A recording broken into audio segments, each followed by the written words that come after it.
Welcome back to Belshine Rules. Some of President Trump's staunchest defenders were out this weekend as the impeachment inquiry grows. Wisconsin Senator Ron Johnson, in particular, got in a heated discussion with our colleague Chuck Todd on Meet the Press when asked about his concerns about Ukraine military aid being held up as quid pro quo. Please watch this. I have my third letter into the Inspector General of the Intelligence Committee asking to just confirm, are you investigating those leaks that Peter Strzok talked about in that text? Senator, I have no idea so again, why. No, that's a setup. It is entirely irrelevant to this point. Why a Fox News conspiracy propaganda stuff is popping up on here? I have no idea. It is not. I have no idea why we're going here. That is Senator, because I'm this is asking underlying exactly why President Trump is upset and why his supporters are upset at the news media. Okay, this is not about the media. Senator Johnson, please. Can we please answer the question that I asked you instead of trying to make Donald Trump feel better here that you're not criticizing him? I'm just trying to ask you a simple question of what made you wince. I'm asking a simple question about you clearly were upset that somehow there was an implication that military aid was being frozen because the president wanted an investigation. Why did you wince? Because I didn't want those connected. And I was supporting the aid, as is Senator Murphy, as is everybody that went to that initial inauguration. First of all, Chuck Todd had some crazy Wheaties that morning.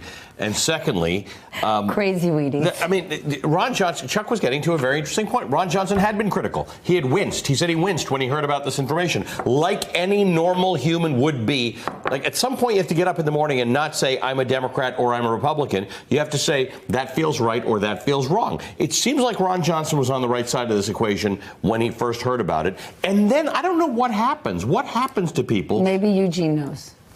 Luckily, Eugene Scott is here from the Washington Post political report. Eugene, what happens to people? I don't know about you. I do not get up in the morning thinking I am a Democrat or a Republican or an independent. I have a whole lot of thoughts before I think about politics, including where my coffee is. What's he going to have for breakfast? And what the weather is.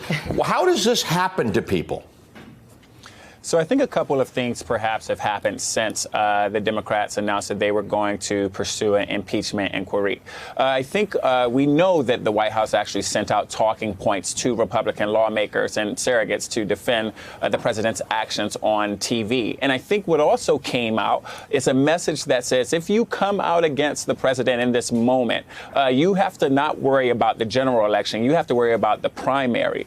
The Trump campaign's made it very clear that the strategy that they're leaning on most heavily for 2020 is turning out the base. And so if they turn out the base and this base votes for someone other than a Republican that's currently in office, they choose to vote for a Republican that's on Trump's side, people like Ron Johnson could lose their seat. And we've seen throughout this administration that is very important for these lawmakers when it comes to these issues. But is the Trump bark or bite as vicious as it once was? I think back to early days when no CEO wanted to go near the president, because if he tweeted against you or your company, your stock plummeted. Now that dissipated over time. They don't even pay attention. Think about Mitt Romney over the weekend. Mitt Romney speaks out against the president. The president attacks him. Mitt Romney ended the weekend better than he started it. Posted a picture of himself picking pumpkins with his grandchildren. Robert Costa wrote that Republicans don't want to step out here. They don't want to be the zebra that strays from the pack and gets eaten by the lion. But do you really get eaten today? To Ali's point, Mitt Romney had a good Sunday night.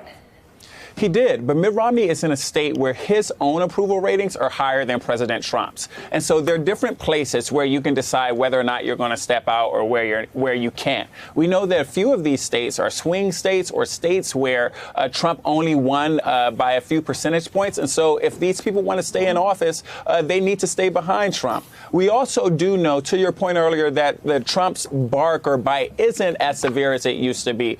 The number of Republicans, according to some preliminary polling, polling that are supporting at least an inquiry into impeachment is higher than we would have normally thought. No, they have not broadly walked away from the president yet, but they certainly are interested in learning more. And so there could be fewer consequences to speaking out against the president, but it's not yet clear what those are. And I think we're seeing some Republican lawmakers are trying to play it safe and not go out against him before they have to. Quick question. Can you tell us those states where the president has so much sway that he could impact members of the GOP ability to get reelected? Because if you go back to kitchen table issues, we have not seen the corporate tax cut trickle down.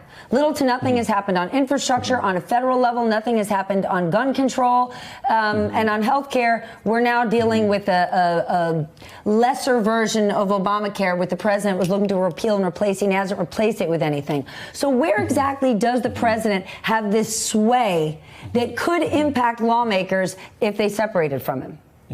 So states like Arizona, states like North Carolina, maybe even Nevada and certainly Ohio are states where someone could come out on the right of the current Republican lawmaker, and perhaps the president can move support to that candidate that could unseat an existing Republican lawmaker. And ultimately, what could end up happening is a Democrat could win that seat in the long run. We saw this happen in Alabama, and that could happen again in Alabama. We know that Roy Moore wants to run again. And so I think people are paying attention to their base, but also paying attention to the Democratic Party, but ultimately paying attention to Trump and seeing who he's backing and what he supports. Ohio. Where did the president speak? Where did he get on that podium and tell the people at a rally, don't sell your house, we're not closing the plant? Yeah. Where was that? It was Ohio. Lordstown, Ohio. Mm-hmm. Eugene, good to see you, my friend. Can you imagine? You too. Can you imagine if doing the right thing and it costing you your seat was actually okay? That, you know what, I'd like to go down in history as somebody who did the right. This applies to Democrats and Republicans. Maybe holding onto your seat is not God's work. Maybe that's not what the whole thing is meant to be. Maybe the whole ball game is about doing the right thing, moving the ball forward in the interest of the American people and the world, and not just keeping your seat. But what do I know? I've never been elected to anything, so I hardly got class president. Hey, MSNBC fans, thanks for checking out our YouTube channel. Subscribe by clicking on that button down there and click on any of the videos here to watch the latest interviews and highlights. You can get more MSNBC for free every day with our newsletters. Just visit msnbc.com/newsletters to sign up now.